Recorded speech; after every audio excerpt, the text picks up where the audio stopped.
Karibu sana mtazamaji popote pale uliko. Habari za udaku ziko nyingi sana, habari za siasa lakini pia matukio ya kijamii. Official Rose nitakupitisha kuyafahamu kwa kina kabisa. Mange bwana ametoboa siri ujauzito wa Diamond kwa Zuchu baada ya Maimartha kufunguka. Zuchu ana ujauzito wa miezi 4 takribani. Naam, karibu sana.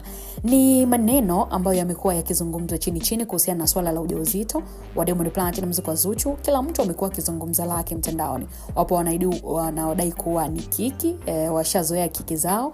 Wapo wanaodai kuwa ni issue ambayo ni serious. So ni swala la muda tu, japokuwa wao wamefanya kama siri. Lakini ukweli wote umeshajulikana. Juzi kati tumemwona mwanamama Maimartha amefunguka kwa kusema kuwa Zuchu hii Ramadhani hajafunga kutokana na ujauzito alionao. Kwa mujibu wa Maimartha, amedai kuwa ujauzito wa Zuchu una miezi 4.5. Hivyo mtu mwenye mimba haruhusiwi kufunga, na ndio maana hata zile shamra za kufuturisha kama mwaka jana hazipo tena. Si yeye wala Diamond wanalea mimba yao bwana. Hii ni kauli ya Maimartha kuhusu ujauzito wa mwanadada Zuchu.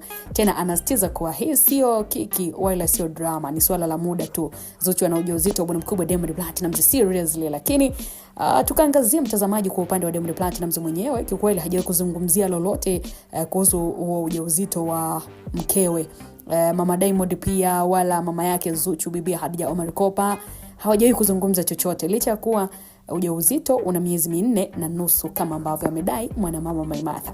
Baada ya madai hayo yaliozua mijadala mingi mitandaoni, bana, siku ya jana tukamuona mwanaharakati wa mitandao ya kijamii Mange Kimambi kupitia video yake ambayo amesambaa katika mitandao ya kijamii, ameonekana kuvunja ukimya na kuliongelea swala hili la ujauzito wa Zuchu, licha kuwa mambo ya udaku kwa sasa ni kama ameyatupia mgongo fulani. Yuko busy sana na masuala ya siasa ya ukombozi wa taifa la Tanzania kwa madai yake yeye.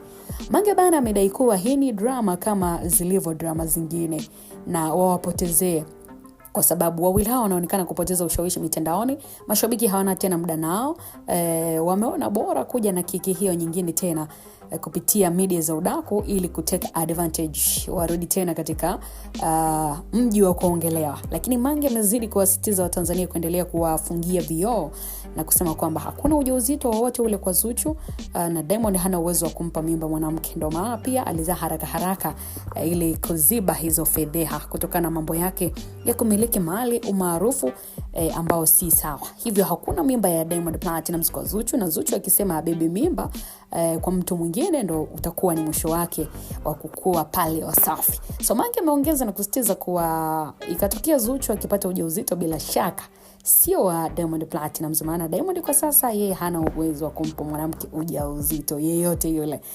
Haya ni maneno ya Mange kufuatia hile leo ujauzito wa Diamond Platnumz kwa bibi Zuchu, baada ya mwanamama Maimartha kutoboa siri katika mitandao ya kijamii kwamba si siri tena, Zuchu ana ujauzito wa Diamond Platnumz wa miezi 4.5. Sasa mimi natamani kuona mtazamaji wetu wa Biomedia, unadhani ni kweli Zuchu ana ujauzito wa Diamond Platnumz ama ni drama kama drama zingine? Tuandikie kwenye comment section hapo katika hili. Wakati mwingine tutaangazia. Bye bye, uwe na wakati mwema.